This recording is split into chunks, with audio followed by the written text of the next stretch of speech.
Yang berikut yaitu kita masuk pada percobaan 4, yaitu pembuatan sabun. Yang berikut yaitu alat dan bahan yang digunakan pada percobaan 4.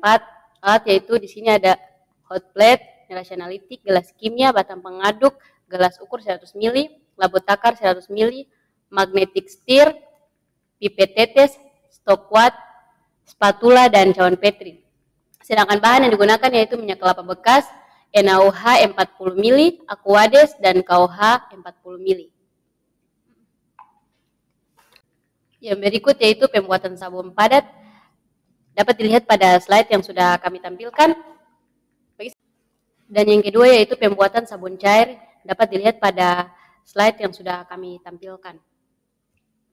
Sama pembahasan. Selanjutnya kita masuk pada pembahasan. Yang pertama adalah sabun. Sabun adalah zat pembersih yang dibuat dari reaksi kimia antara asam lemak dan basa kuat. Biasanya natrium hidroksida atau NaOH atau kalium hidroksida atau KOH. Melalui proses yang disebut saponifikasi, sabun memiliki sifat amfipatik, yaitu memiliki bagian hidrofilik atau menyukai air, dan bagian hidrofobik atau menolak air, sehingga bisa mengangkat kotoran dan minyak dari permukaan kulit ataupun benda saat dibilas dengan air. Adapun fungsi sabun yaitu membersihkan kotoran dan minyak dari kulit atau benda. Selanjutnya membunuh atau mengurangi mikroorganisme, dan yang terakhir digunakan dalam industri atau sabun mandi, sabun cuci, sabun cair, dan lain-lain. Selanjutnya, sabun padat adalah sabun berbentuk batang atau solid yang dibuat dari reaksi antara asam lemak dan basa kuat, biasanya natrium hidroksida atau NaOH. Sabun ini sering digunakan untuk mencuci tangan, mandi, dan membersihkan benda. Ciri-ciri dan sifat dari sabun yang padat adalah yang pertama, bentuknya keras dan padat, berbeda dengan sabun cair. Yang kedua, pH-nya basah sekitaran 8-10.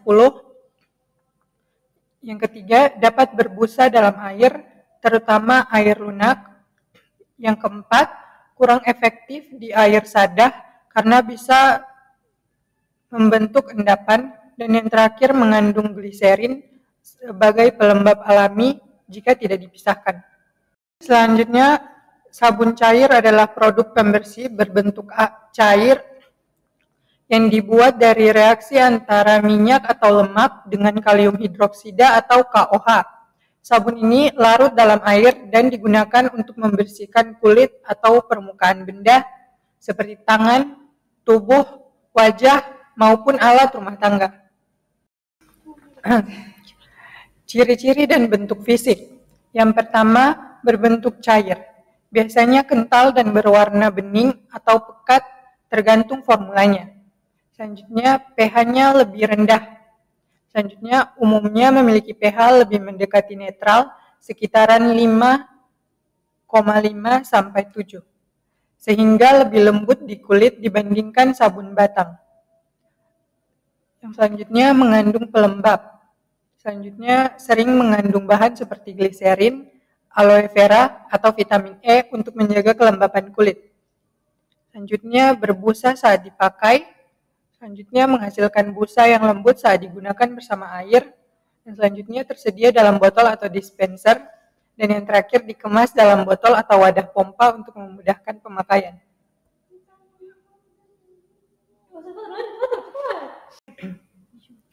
Lemak sebagai bahan pembuatan sabun.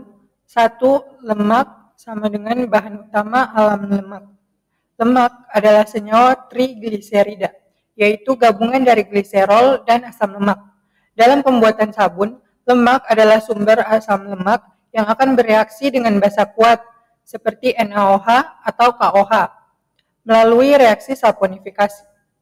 Reaksi saponifikasinya sebagai berikut, yaitu lemak atau trigliserida ditambahkan dengan NaOH dan terbentuk sabun atau garam natrium dari asam lemak dan gliserol.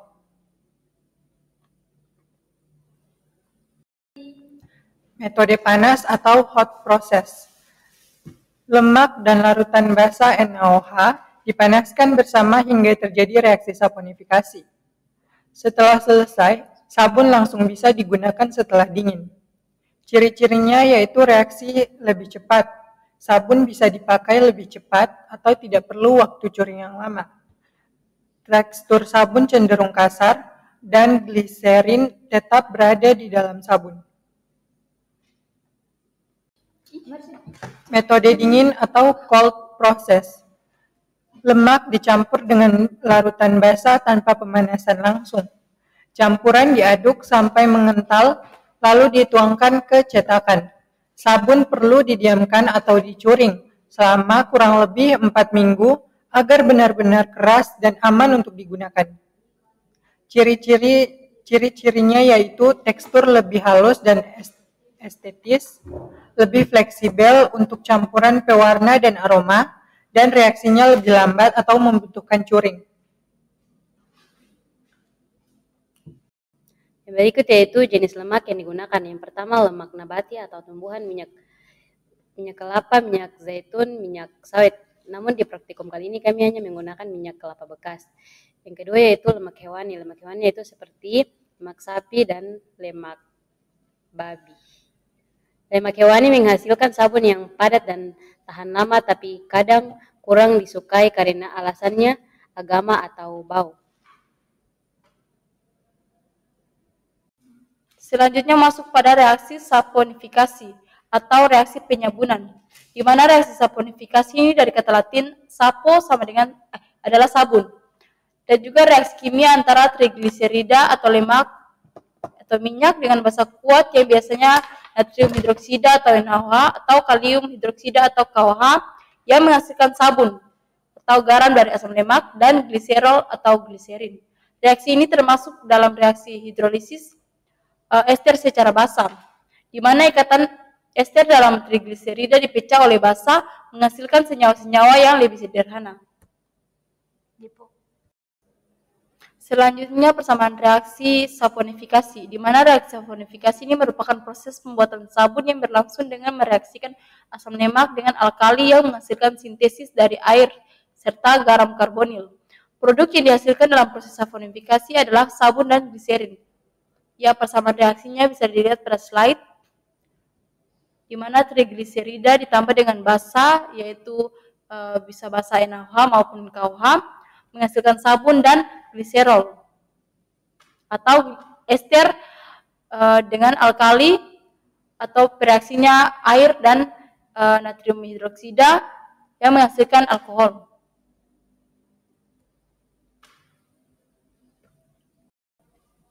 Ya, inilah mekanisme reaksi daripada pembuatan sabun, di mana ester yang bereaksi dengan basa kuat seperti NaOH ataupun KOH dan akan menghasilkan living group seperti bisa dilihat pada slide.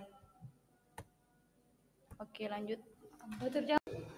Kemudian masuk pada sifat kimia dari sabun.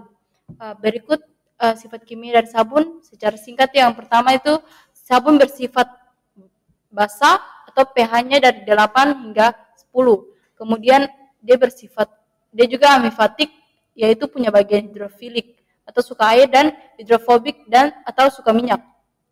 Hidrofobik atau tidak suka air. Kemudian dia mengemulsi lemak dan minyak dalam air. Selanjutnya bereaksi dengan ion Ca2+ atau Mg2+ membentuk endapan yang kurang efektif di air sadap dan biodegradable, mudah terurai secara alami. Bukannya tadi ini Fatur jelaskan.